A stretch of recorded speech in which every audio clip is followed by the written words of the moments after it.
We continue our special coverage of the July unrest. We're now focusing on the elements around security. We're joined by the Institute for Security Studies Board Chair, Jakkie Cilliers.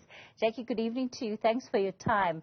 You know, one of the questions that Sandy Africa report, the expert panel specifically was tasked with looking into as part of their terms of reference is to answer the question whether the response by the security services was timeous, appropriate and sufficient. And the answer they give to that is an unequivocal no.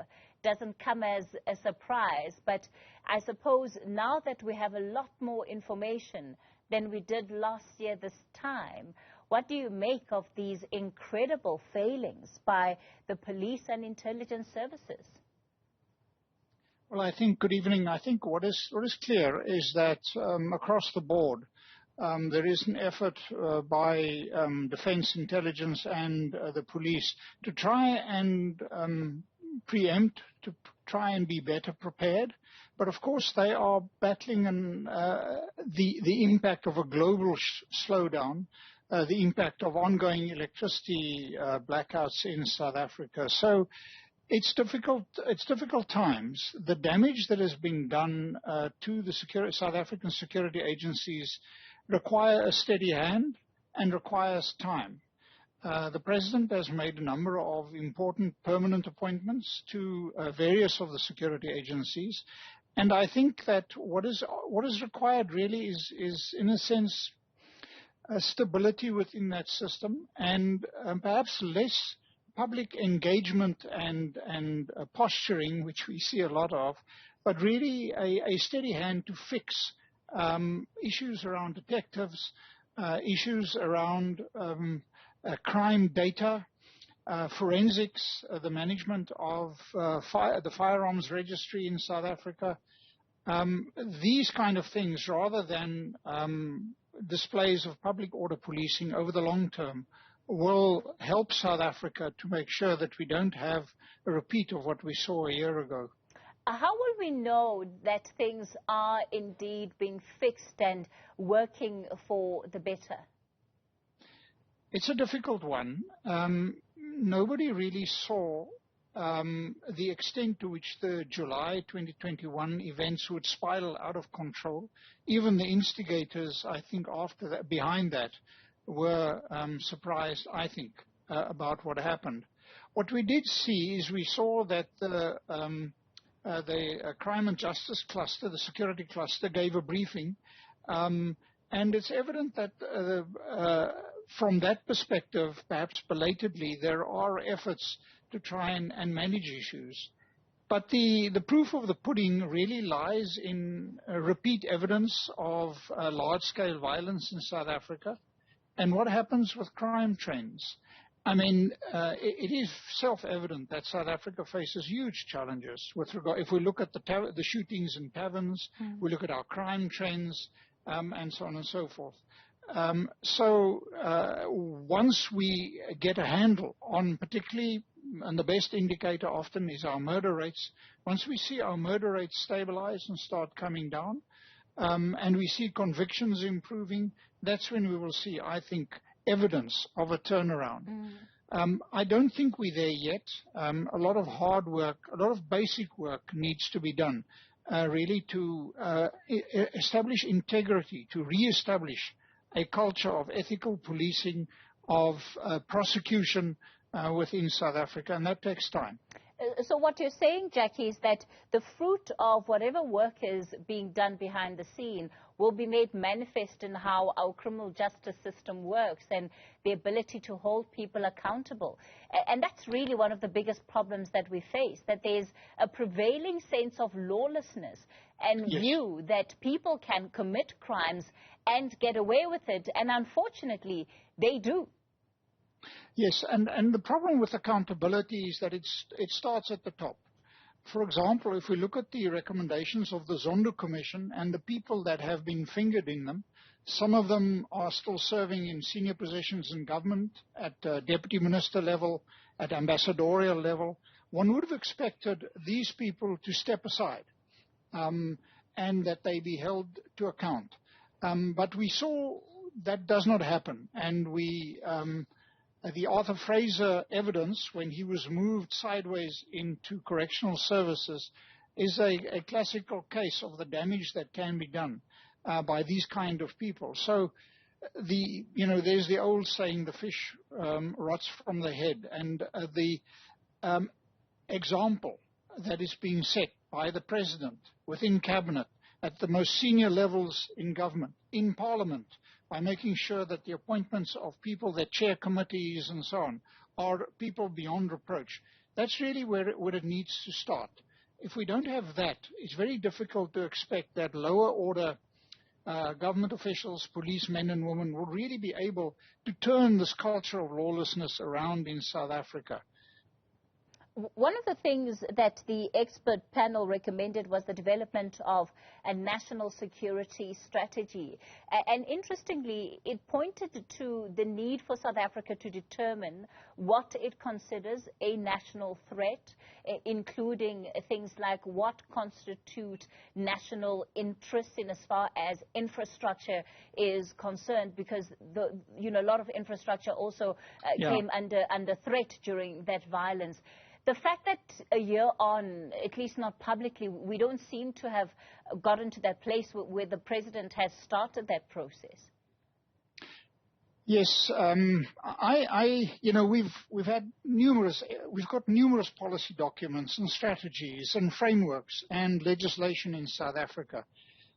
In my view, that is not really the problem. It is really a culture problem, a management problem that needs to be addressed. It is holding people to account. Fixing the police, fixing intelligence is not going to be solved with a national security strategy. It is going to be solved by having appropriate men and women of ethical character, beyond reproach, people that are appointed that will survive if there's a change in government because they serve the country. It is basic management issues that are really the problem. A security strategy will not solve the problem that the majority of arms in South Africa, illegal arms, come from the police that are sold on the black market to criminals. It will not solve the problem that people are not, that dockets are not processed and that people are taken to court and sentenced. It's not policy that we require or more legislation. It is really the implementation of our existing legislation. Let's take the example of what's happened with the recent tavern shootings. There is now a call that we need to tighten firearms legislation. Firearms legislation in South Africa is just simply not being implemented. It's not being adhered to. Let's first fix our management issues. Let's fix the basics. And then we can talk about strategies and policies and visions. But it's the basics that is really the problem. Now we have a permanent commissioner, a national commissioner of police. Let's give him the time and the support, and hopefully also the minister will give that to him, so that he can re-establish the basics within the police to make sure that firearms are not being sold to criminals, that forensics work, and that priority crimes and the detectives are really supported. Those are the things that will make a difference, not a new strategy. Of course, when you talk about management, Jackie, you're really pointing us to the leadership. You're touching on issues of interference and the ability of ordinary people like the National Commissioner to be able to do their work.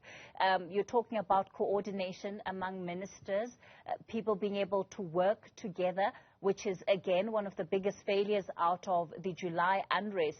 And it perhaps points us to something that seems to be more difficult for the governing party to respond to, the extent to which its own internal factions ultimately influence how political office bearers, including ministers, then set out to do their jobs.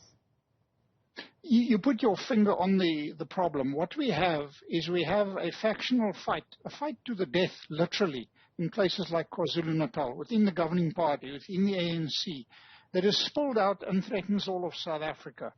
And unless that and this problem is going to escalate as we head to December of this year, because the ANC's cake is shrinking, and the fight for contracts and for tenders is escalating. So unfortunately, this is exactly the nub of the problem. The nub of the problem really lies, it's a political problem.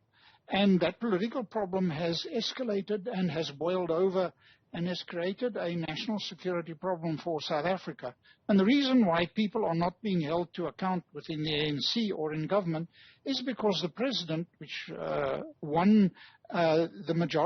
barely won a majority in 2017, has to spend most of his time, it seems, to manage these factions within the ANC.